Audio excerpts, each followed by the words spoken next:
All right. We are back here at Song of the Day, coming to you from the Rock Cave as usual. I'm your host, Mark Pierce. Hope you're doing well today. It is Thursday, December 3rd. We are just chugging along here in December. You know, the funny thing about December is there aren't a lot of anniversaries for music in December because it's pretty much career suicide to put a record out in December. There's a huge influx of records in September and October. Get that stuff out in time and people listen to it in time for Christmas presents and even maybe Grammy Awards, right? So there is, when you look at the release dates for late November and all of December, the lists are always small and they're usually live albums and greatest hits and things like that. It's interesting, but we do have some things to talk about today. Let's first go over this date in history. We got 5 events between 2 different years. That's kind of a new one for us. We're starting with 1965. On this date in 1965, Keith Richards is electrocuted unconscious when his guitar touches his microphone in Sacramento. He wakes up and continues to play the show.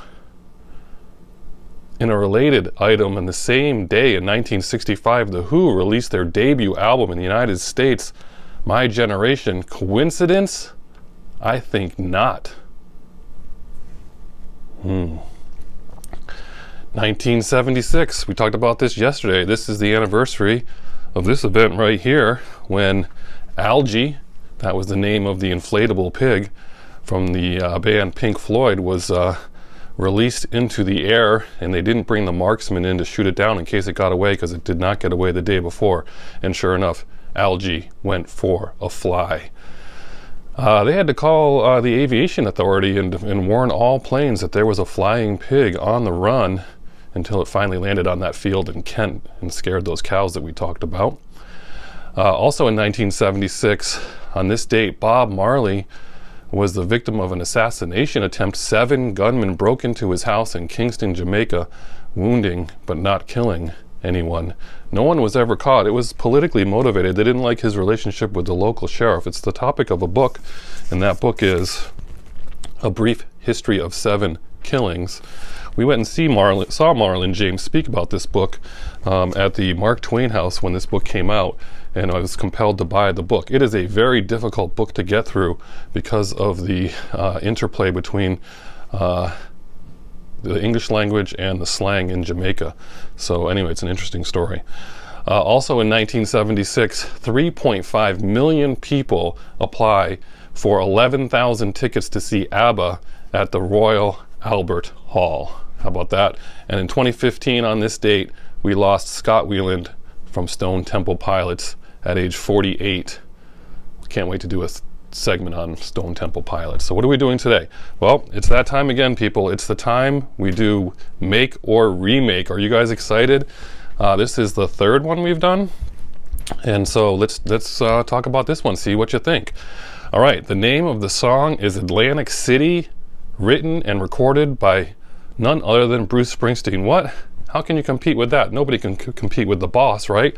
Well, this song was written in 1981 in his home, in his bedroom, on what would become the Nebraska album. He wasn't necessarily recording for a solo record, but that's what it turned out to be. But the song was initially called Fistful of Dollars. It's about a mixture of things. It is about the mob in Philadelphia and an actual killing that happened. The Chicken Man was, they blew up the Chicken Man late last night, and they blew up his house too. That's a real story. It's about the mob, Philadelphia, Atlantic City, money, a couple that escapes to Atlantic City, and also throws in the concept of aging in there and getting old. So he thought that this song should be with the full band and really rock it out, but the producer, John Landau, said, no, I like your version better, and they put out just his version. Now those demos that came out for that record, basically for Nebraska, that whole album is his demos. Those are his demos actually, so they never made it with the band. All right, so how can you compete with that song? What a great song, right? Well, now we're fast forwarding up to 1993. The band, yes, that band, The Band, did a remake of this song on an album called Jericho. Now remember, the band had disbanded in 1977 with that final concert made famous in that movie. And they did try to get together again and record in 1985. 17 years later, they tried to get together. 1985, 17 years later, they did make a record. In 1985, they tried to get back together. Richard Manuel, the keyboardist and part-time singer for the band, had written some songs. They went in the studio, and then he committed suicide in March of '86. So they stopped recording for many years. They got together again in 1990. Sony offered them a contract. They started working and recording. They brought in the Hawks member to replace them, Stan. His name was Stan. They put some stuff to the label, and Sony said, "We don't like this. We reject it." So they were going to start to work with other songwriters like Bob Dylan and Bruce Springsteen, try to pick their songs up and record. But then the guy that replaced the keyboardist died of a heart attack. So they were released from Sony and did not release a record until this one in '93 with a lot of covers on it. So they did their version of Atlantic City, and that's the first time I remember even hearing this song. I don't remember hearing Atlantic City before from Bruce. I'm going to have to admit it. And if I did, I didn't pay much attention to it. But this version is unreal. It is really, really good. And my brother-in-law got into this song the last few years. You hear this song a lot from the band in my house and in his house.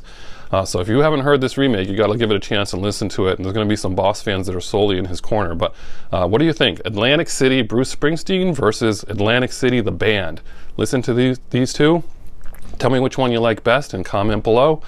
And tomorrow's Octane Friday, so we're looking forward to that. We got a birthday for tomorrow. Have a great day. Don't forget to vote. And as usual, I'll catch you on the flip side.